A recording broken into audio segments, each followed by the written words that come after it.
Assalamualaikum warahmatullahi wabarakatuh. Allah Subhanahu wa taala berfirman, "Wala uqsimu bin nafsil lawwamah." Dan aku bersumpah dengan jiwa yang menyesali dirinya. Teman-teman sekalian, ayat ini menceritakan kepada kita secara ringkas tentang banyak manusia yang di akhirat nanti akan menyesali kehidupan mereka di dunia. Mereka akan berandai-andai sekiranya mereka bisa dikembalikan ke dunia untuk bisa memperbaiki diri. Mereka akan mengatakan, "Ya laitani kuntu turaba." Aduhai seandainya saya dulu hanya menjadi debu. Mereka akan mengatakan, "Aduhai seandainya saya bisa berteman dengan orang baik itu." Mereka akan mengatakan, "Aduhai seandainya dulu saya mau mendengar nasihat dan mengikutinya."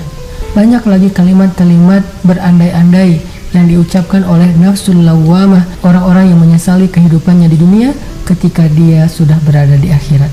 Dan kita semua berharap semoga kita tidak termasuk orang yang nafsun lawwamah, orang yang jiwanya penuh dengan penyesalan. Tapi kita berharap termasuk orang yang jiwanya nafsun mutmainnah, jiwa yang penuh dengan ketenangan.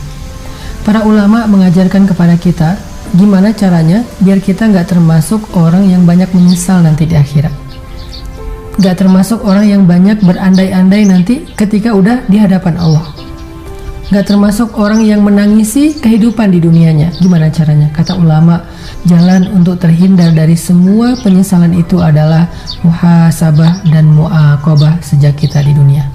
Apa itu muhasabah dan mu'aqabah? Muhasabah itu menghitung-hitung kesalahan kita, menghitung-hitung kekurangan kita, menghitung-hitung dosa-dosa kita. Mu'aqabah menebus kesalahan, dosa, dan kekurangan kita dengan kebaikan-kebaikan di masa yang akan datang. Sehingga ulama mengatakan, la yakunul abdu minal muttaqin hatta yuhasiba nafsahu asyaddu min muhasabati syarikih. Seseorang tidak akan mencapai derajat orang-orang bertakwa sampai dia menghitung-hitung kesalahan dirinya lebih daripada dia menghitung kesalahan orang lain. Bukankah kita sangat peka terhadap kesalahan orang lain? Kita sering membicarakan kekurangan orang lain dengan orang-orang terdekat kita, dengan pasangan kita, dengan keluarga kita, dengan sahabat kita. Di grup kadang kita membicarakan kekurangan saudara kita di grup sebelah. Kita sangat mudah mencari tahu kekurangan orang lain. Tetapi orang yang bertakwa akan lebih mudah mencari tahu dan membicarakan kekurangan dirinya daripada orang lain. Ini namanya muhasabah. Ulama juga memberikan analogi seorang pedagang. Orang yang suka muhasabah diri itu adalah seperti pedagang yang setiap sore ketika dia menutup tokonya, dia akan menghitung rugi dan untung dari perniagaannya hari itu. Apa kerugiannya? Kenapa bisa rugi? Apa yang membuat dia tidak mencapai target hari itu? Bisa harian, bisa mingguan, bisa tahunan di akhir tahun.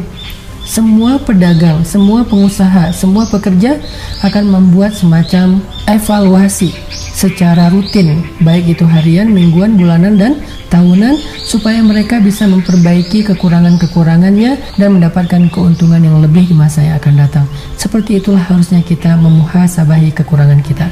Coba kita ingat hubungan kita dengan orang tua di masa lalu. Bukankah banyak dosanya?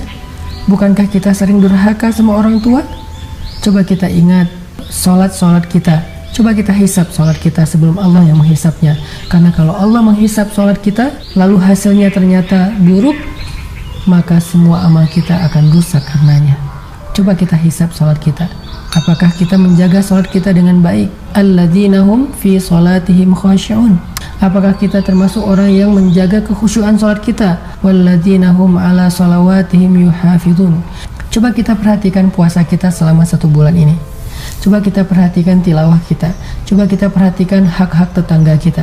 Coba kita perhatikan perilaku kita kepada keluarga, pasangan, anak-anak kita, guru-guru kita, teman-teman kita, sahabat kita. Muhasabah. Yuk kita hisap diri kita sebelum Allah yang akan menghisap kita.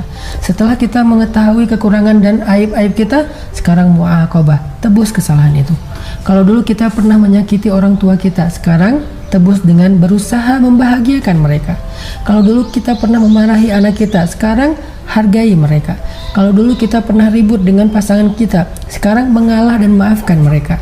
Kalau dulu kita pernah menzalimi hak orang lain, sekarang kita bantu orang lain. Kalau dulu kita pernah meninggalkan sholat, sekarang perbanyak sholat sunnah setelah sholat wajib. Kalau dulu kita pernah berbuat dosa, sekarang ganti itu dengan kebaikan dan amal-amal solih lainnya. Itulah yang dilakukan orang-orang yang nanti di akhirat akan dipanggil dengan kalimat nafsun mutmainnah, jiwa yang dipenuhi dengan ketenangan. Tetapi seseorang yang jarang memuhasabahi dirinya di dunia dan menebus kesalahannya dengan kebaikan, dia akan termasuk orang-orang yang nanti di akhirat penuh dengan penyesalan, wala uqsimu bin nafsil lawwamah, dan menjadi orang yang banyak berandai-andai, ya laitani kun